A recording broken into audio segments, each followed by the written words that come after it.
자, 다음 이제 기출주제 4 보실게요. 여러 나라의 성장과 관련된 내용인데 요거는 이제 고조선이 멸망할 쯤에 오게 되면은 그 멸망할 쯤에 곳곳에 이제 여러 나라들이 성장을 하게 돼요. 네, 우리가 이제 지도상에 여러분들 교재에도 지도가 있는데요. 교재가 있는데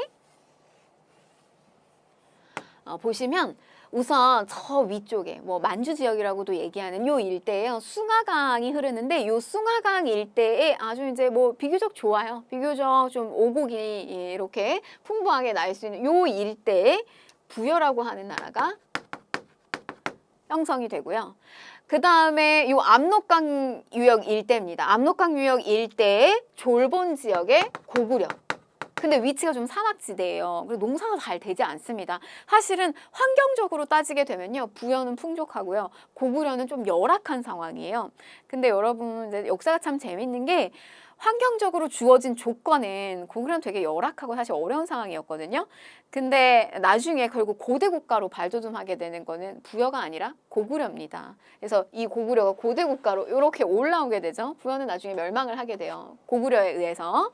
자, 그 다음에 또 여기 함경도 일대에 바닷가 근처에 있는 옥저와 옥동 이렇게 있어요. 그 아래 강원도 동해안 쪽에 동해가 있습니다. 그래서 부여, 고구려, 옥동, 그 다음에 요 아래 삼한이라고 하는 연맹체가 있었다는 거. 그래서 우리가 이제 요쪽에 마한, 그 다음에 요 낙동강 일대의 변한, 그리고 진한, 우리가 요렇게 묶어서 삼한이라고 불렀던 거예요.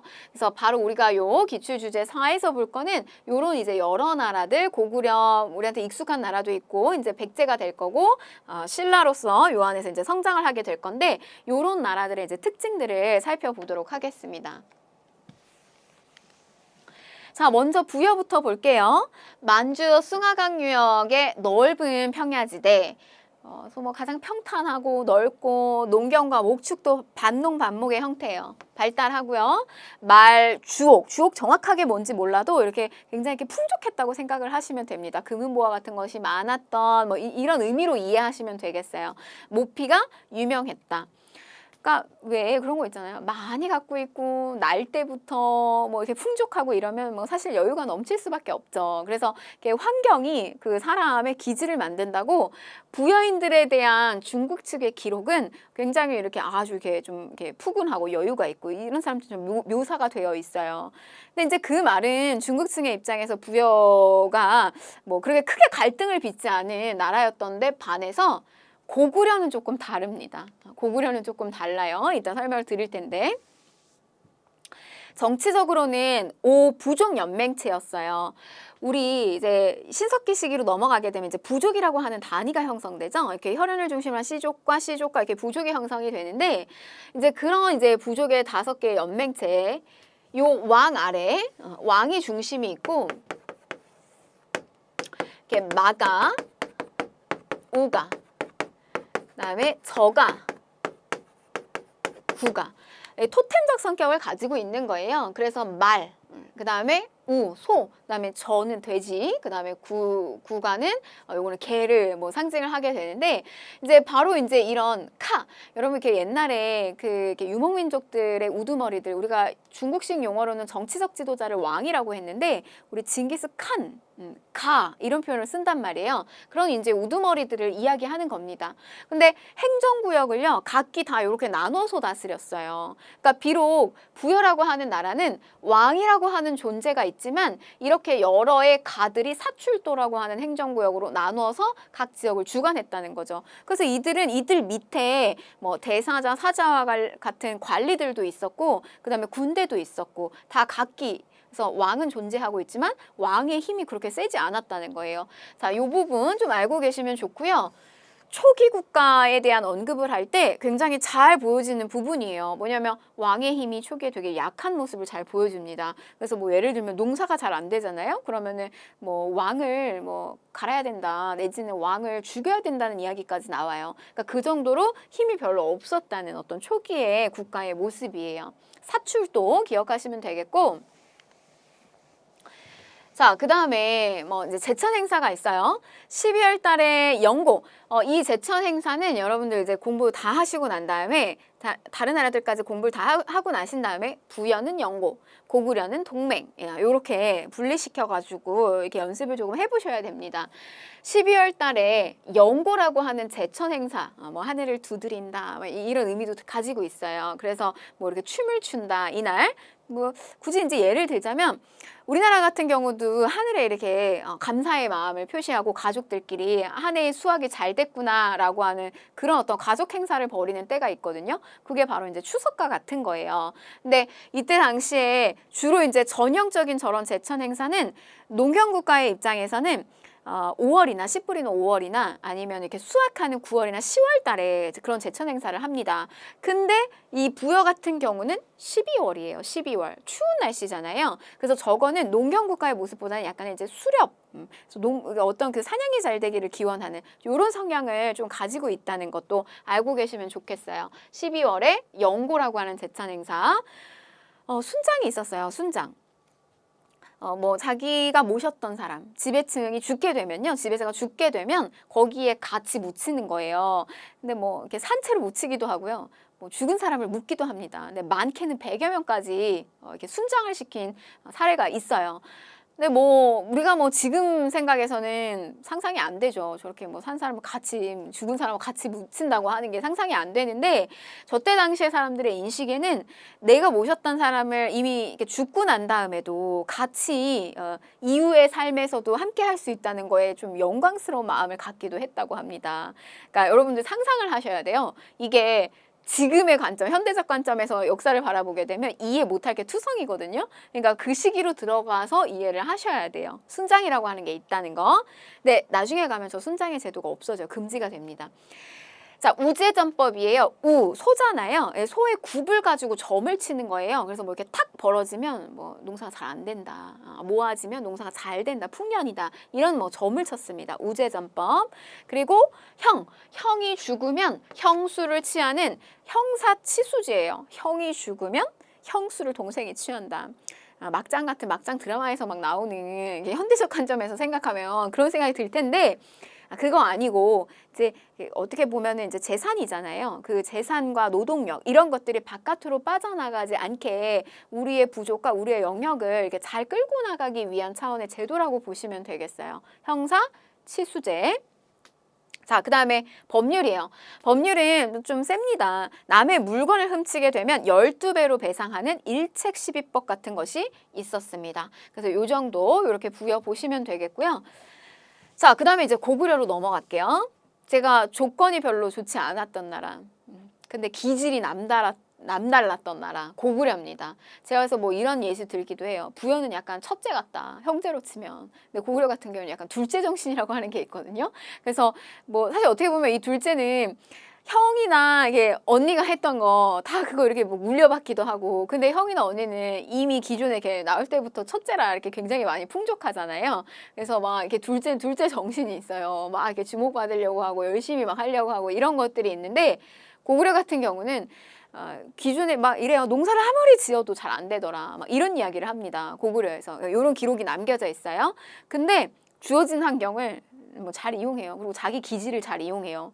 어떻게 먹고 사느냐? 이들은 약탈 경제합니다. 약탈 경제. 약탈을 통해서 식량 문제를 해결한다. 현대적 관점 아니에요. 이때는 이제 다른 나라에서 이런 것들을 이제 약탈해가지고 가지고 오게 되는데 조금 이제 지배층은 집집마다 부경이라고 하는 곳이 있었어요. 부경 창고가 있었어요. 그래서 전부 저렇게 이렇게 약탈해서 넣어놓는 저런 창고들이 있었던 것이 이 시기에 이 나라의 살아가는 모습이에요. 이게. 자, 정치적인 형태는 부여도 오부족 연맹체, 그 다음에 고구려도 오부족 연맹체예요. 왕 아래에 대가, 상가, 고추가 이렇게 존재하고 있었으면 이 대가들 역시 똑같이 그 아래 사자, 조이, 선인 등의 관리를 거느리고 있었다. 이게 나중에 가면 조금 헷갈리거든요. 명칭이 사자, 조이, 선인, 뭐 고추가, 상가 이런 것들이 너무 헷갈려요. 많이 나오거든요. 또 뒤에도 또 이제 옥자나 동해도 나오게 되고. 근데 여러분 요거를 좀 하나 떠올리세요. 어떻게 떠올리냐면 얘네 너무 농사가 안 된다. 농사가 너무 안 돼서 야, 우리 농사 너무 안 돼. 고추 사조이. 요렇게 조금 떠올려 보세요. 우리 농사 안 돼. 아무리 농사 지어도 농사 잘 안 돼. 고추 사조이. 요렇게 좀 기억을 하시면 좋겠어요. 고추가 상가, 사자조의 선인, 고추 사조인. 요렇게 좀 생각을 하시면 좀 쉽게 여러분들 기억에 남으실 거예요. 부경 같이.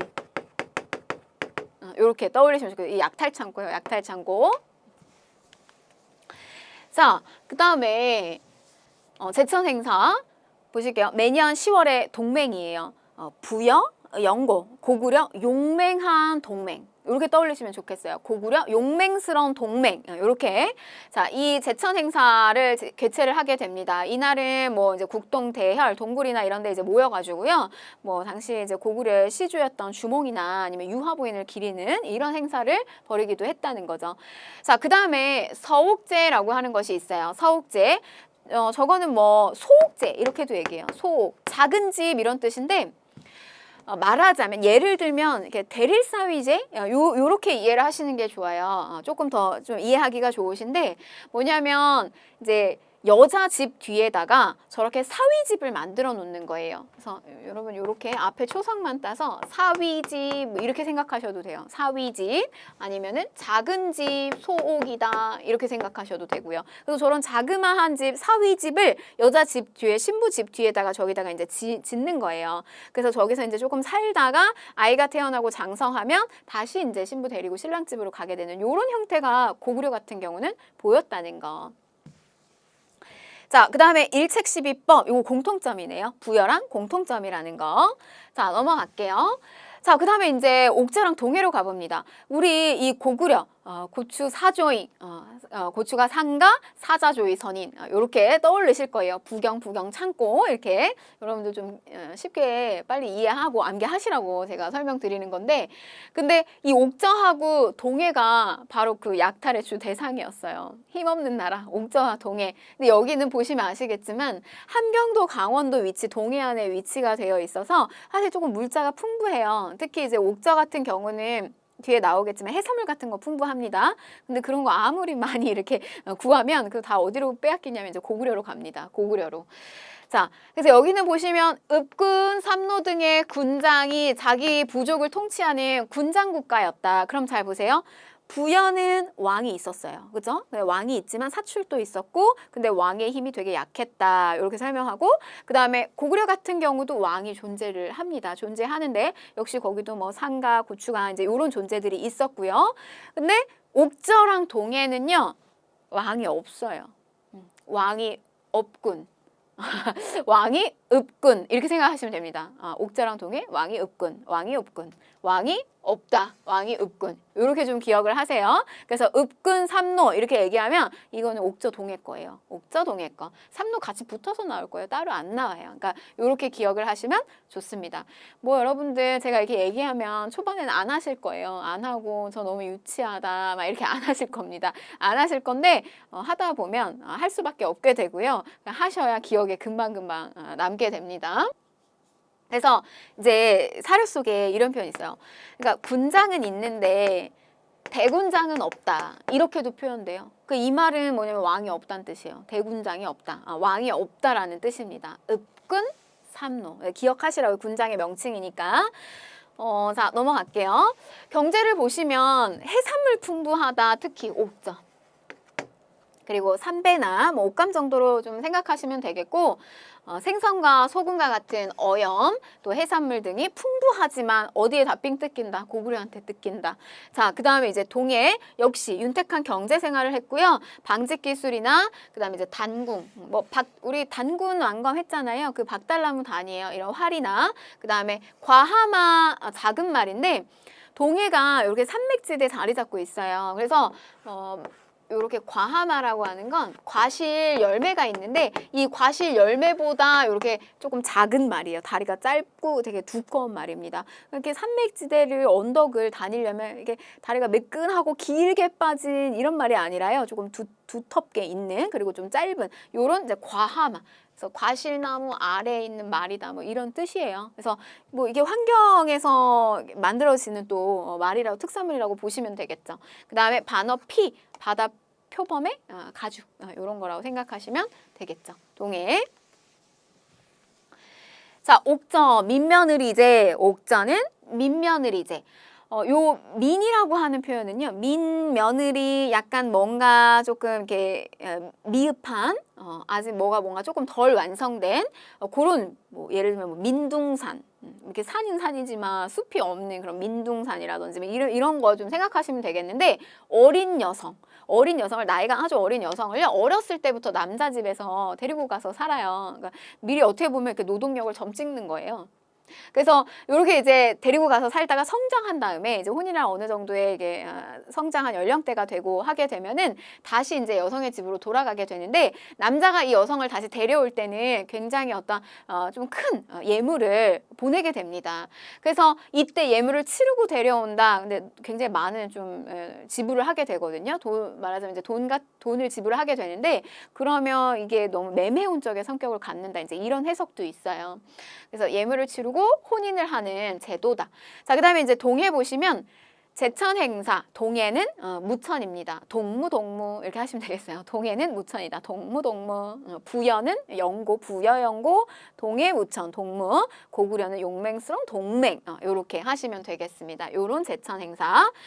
철자형 욕하는 것 같죠? 이게 한자로 볼록한 철자예요. 근데 요런 식의 형태의 이제 집터가 있었다는 거고요.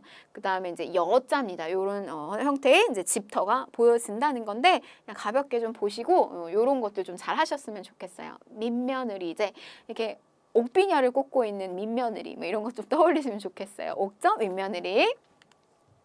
자, 풍속인데요. 옥저 같은 경우는 가족 공동묘, 골장제를 쓴다. 그래서 가족이 죽으면 가매장했다가 죽으면 이렇게 가매장을 해요. 그래서 여기서 이제 뼈를 추려가지고 또 다른 사람이 이제 죽게 되면 또 뼈를 추려서 이걸 가족 공동 무덤으로 이렇게 조성을 하는 골장제가 또 특징적입니다. 자, 그 다음에 동해는요, 족외혼을 해요. 그래서 같은 씨족이 아닌 다른 씨족, 그 안에서 혼인하지 않고요. 다른 씨족하고의 결합을 하게 되는 요런. 그래서 뭐 사실 어떻게 보면은 이렇게 다른 씨족과의 혼인을 하게 되면서 그 부족의 단위를 조금 더 확대하고 강하게 만들려고 하는 그런 의도도 깔려 있다고 보시면 되겠고, 그 다음에 동해 책화, 동해 책화. 다른 부족의 영역을 침범하게 되면 노비나 소, 말 등으로 변상을 하는 제도입니다. 그 경계를 되게 명확히 했다라고 하는 점이에요. 동화책, 뭐 이렇게 생각하셔도 되겠어요. 동화책, 동해 책화, 동해 책화. 그 경계를 명확하게 했다. 해서 부족을 침범하게 되면 소나 말 등으로 변상을 했다. 이렇게 굉장히 요긴하게 써 먹으실 겁니다. 동화책, 동해 책화. 이렇게 넘어가실게요. 네, 이제 사만을 좀 보도록 할 텐데요. 자, 고조선 멸망 이후에 한반도 남부 지역이에요. 이 남부 지역에는 굉장히 많은 나라가 형성이 됩니다. 우리가 위쪽 보게 되면요. 뭐 고구려, 부여, 옥저, 동해 이렇게 나라가 하나씩 있잖아요. 근데 이 아래쪽에는 무려 나라가 70개가 넘는 나라가 있었어요. 그래서 예를 들면 이제 저 전라도 지역, 천안, 익산, 조 일대에는 54개 정도의 나라들이 있었고 그 일대는 이제 마한이라고 얘기했고요. 그다음에 이 대구 경주 지역 일대는 12개의 소국들이 있었습니다. 그리고 또 이 변한 지역에도 역시 12개 정도, 그래서 70개가 넘는 이런 작은 소국들이 있었는데 뭐 선생님 왜 이렇게 여기는 나라가 많아요? 라고 물으신다면요. 이 지역은요. 굉장히 이렇게 농사짓기가 아주 좋은 토지도 비옥하고 그런 곳이에요. 뭐 전라도 곡창지대 이렇게 떠올려 보시면 여러분들 이해가 되실 거예요. 그래서 바로 이제 이런 지역에 많은 소국들이 형성이 됩니다.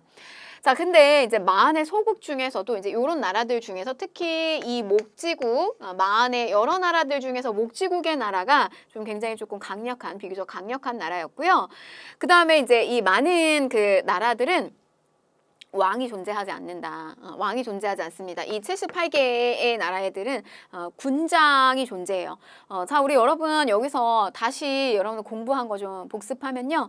야, 우리나라 농사지어도 열심히 농사지어도 아무것도 안 나와. 그래서 약탈한다. 그래서 우리는 지배층은 부경이라고 하는 창고가 필수야. 그래서 이런 거 가지고 있고 사조인, 고추가 상가, 사조이, 사자조이, 선인. 이거 어딘가요? 고구려.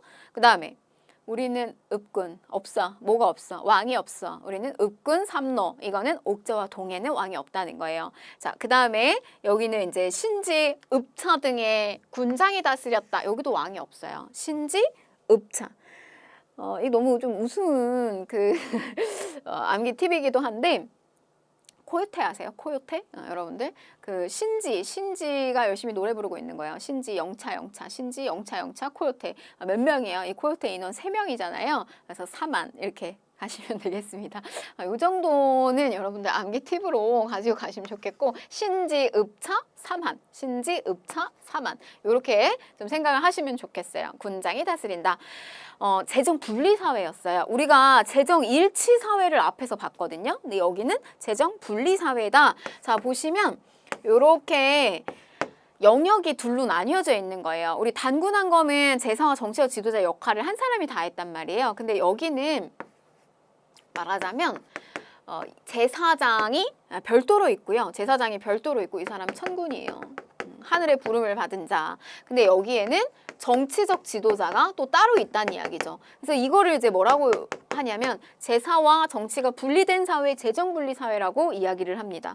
그래서 이제 보시면 요 일대, 요 천군이 주관하고 있는 여기를 바로 신성한 지역이다라고 하는 이제 소도라고 불렀고요. 그 다음에 요 신성한 구역을 표시해주는 바로 이렇게 솥대와 같은 새의 모양을 닮았어요. 그래서 이렇게 이제 솥대와 같은 것들이 보여줘요. 이거 지방에 가면 이 솥대에 우리가 볼 수 있는데 이 새라고 하는 존재가 어떻게 보면 아주 신성한 이 하늘과 땅의 세계를 연결해주는 굉장히 이제 높이 있는 존재잖아요. 이런 이제 솥대 같은 것들이 형상화되어 있다라는 것도 기억을 하시면 좋겠습니다. 재정, 분리사회, 신지읍차, 사만까지 했습니다.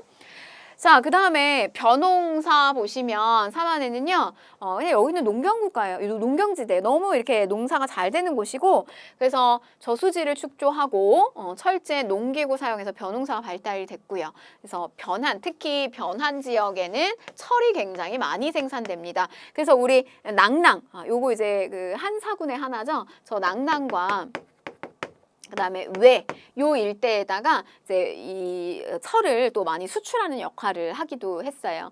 그리고 뭐 이제 철, 덩이, 새, 금바 형태로 되어 있어요. 저런 것들을 화폐처럼 사용을 하는 모습도 보여지더라, 사만에서.